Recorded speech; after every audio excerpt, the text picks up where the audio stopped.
श्रीगुरुभ्यो नमः। भगवद्गीता ध्यान श्लोकास्। ओम श्री परमात्मने नमः। ओम पार्थाय प्रतिबोधितां भगवता नारायणेन स्वयं व्यासेन ग्रथितां पुराणमुनिना मध्ये महाभारतम् अद्वैतामृतवर्षिणीं भगवतीम् अष्टादशाध्यायिनीम् अम्ब त्वाम् अनुसन्ददामि भगवद्गीते भवद्वेषिणीम्। नमोऽस्तु ते व्यासविशालबुद्धे पुल्लारविन्दायतपत्रनेत्र येन त्वया भारततैलपूर्णः प्रज्वालितो ज्ञानमयः प्रदीपः प्रपन्नपारिजाताय स्तोत्रवेत्रैकपाणये ज्ञानमुद्राय कृष्णाय गीतामृतदुहे नमः। सर्वोपनिषदो गावो दोग्धा गोपालनन्दनः पार्थो वत्सः सुधीर्भोक्ता दुग्धं गीतामृतं महत्।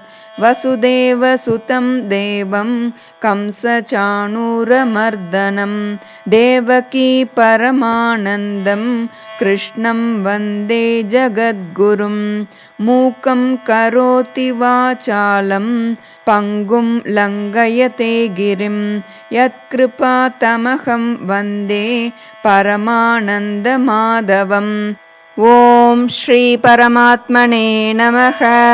अथ नवमोऽध्यायः। राजविद्या राजगुह्ययोगः।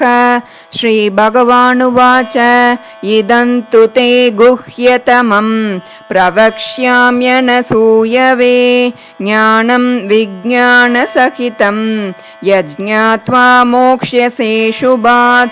राजविद्या राजगुह्यं पवित्रमिदमुत्तमं प्रत्यक्षावगमं धर्म्यं सुसुखं कर्तुमव्ययम्।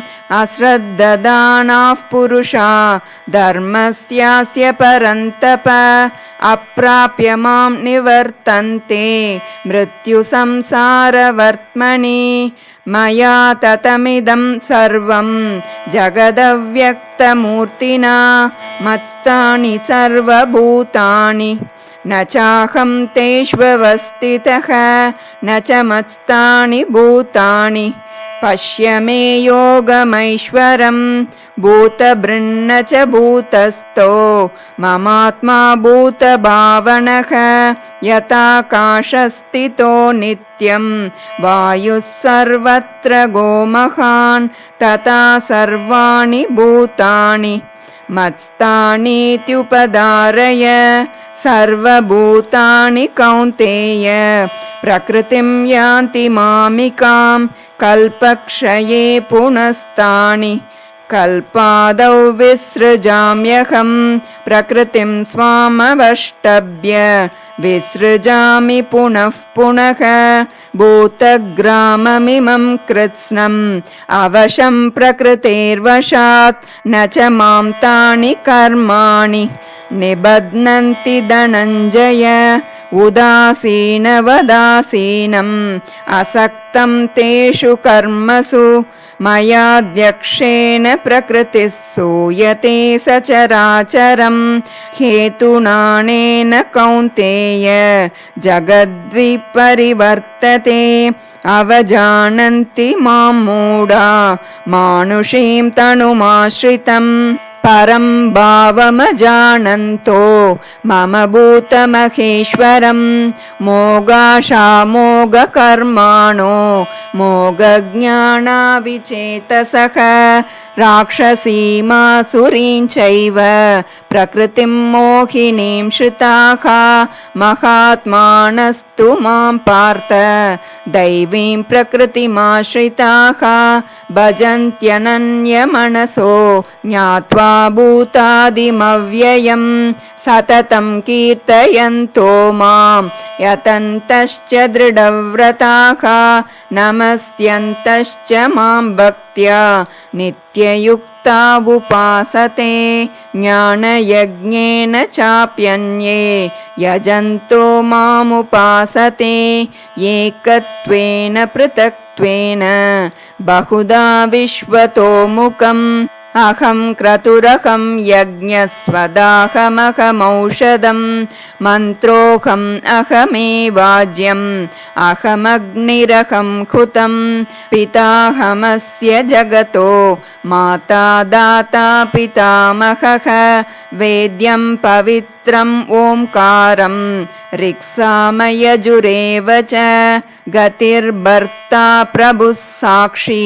निवासः शरणं सुहृत् प्रभवः प्रलयस्थानं निदानं बीजमव्ययम् तपाम्यहमहं वर्षं निगृह्णाम्युत्सृजामि च अमृतं चैव मृत्युश्च सदसच्चाहमर्जुन त्रैविद्या मां सोमपाः पूतपापा यज्ञैरिष्ट्वा स्वर्गतिं प्रार्थयन्ते ते पुण्यमासाद्य सुरेन्द्रलोकम् अश्नन्ति दिव्यान् दिवि देवभोगान् ते तं भुक्त्वा स्वर्गलोकं विशालं क्षीणे पुण्ये मर्त्यलोकं विशन्ति एवं त्रयी धर्ममनुप्रपन्ना गतागतं कामकामा लभन्ते अनन्याश्चिन्तयन्तो मां ये जनाः पर्युपासते तेषां नित्याभियुक्तानां योगक्षेमं वहाम्यहम् येऽप्यन्यदेवता भक्ता यजन्ते श्रद्धयान्विताः तेऽपि मामेव कौन्तेय यजन्त्यविधिपूर्वकम् अहं हि सर्वयज्ञानां भोक्ता च प्रभुरेव च न तु मामभिजानन्ति तत्त्वेनातश्च्यवन्ति ते यान्ति देवव्रता देवान् पितॄन् यान्ति पितृव्रताः भूतानि यान्ति भूतेज्या यान्ति मद्याजिनोऽपि मां पत्रं पुष्पं फलं तोयं यो मे भक्त्या प्रयच्छति तदहं भक्त्युपहृतम् अश्नामि प्रयतात्मनः यत्करोषि यदश्नासि यज्जुहोषि ददासि यत् यत्तपस्यसि कौन्तेय तत्कुरुष्व मदर्पणम् शुभाशुभफलैरेवं मोक्ष्यसे कर्मबन्धनैः सन्न्यासयोगयुक्तात्मा विमुक्तो मामुपैष्यसि समोहं सर्वभूतेषु न मे द्वेष्योऽस्ति न प्रियः ये भजन्ति तु मां भक्त्या मयि ते तेषु चाप्यहम् अपि चेत् सुदुराचारो भजते मामनन्यभाक् साधुरेव समन्तव्यः सम्यग् व्यवसितो हि सः क्षिप्रं भवति धर्मात्मा शश्वच्छान्तिं निगच्छति कौन्तेय प्रतिजानीहि न मे भक्तः प्रणश्यति मां हि पार्थव्यपाश्रित्य येऽपि स्युः पापयोनयः स्त्रियो वैश्यास्तथा शूद्रास्तेऽपि यान्ति पराङ्गतिं किं पुनर्ब्राह्मणाः पुण्या भक्ता राजर्षयस्तथा अनित्यमसुखं लोकम् इमं प्राप्य भजस्व मां मन्मना भव मद्भक्तो मद्याजी मां नमस्कुरु मामे वैष्यसि युक्त्वैवम् आत्मानं मत्परायणः ॐ तत्सदिति श्रीमद्भगवद्गीतासु उपनिषत्सु ब्रह्मविद्यायां योगशास्त्रे श्रीकृष्णार्जुनसंवादे राजविद्या राजगुह्ययोगो नाम 9मोऽध्यायः। यदक्षरपदभ्रष्टं मात्राहीनं तु यद्भवेत् तत्सर्वं क्षम्यतां देव नारायण नमोऽस्तु ते। विसर्गबिन्दुमात्राणि पदपादाक्षराणि च न्यूनानि चातिरिक्तानि क्षमस्व पुरुषोत्तम। अन्यथा शरणं नास्ति त्वमेव शरणं मम। तस्मात् कारुण्यभावेन रक्ष रक्ष जनार्दन।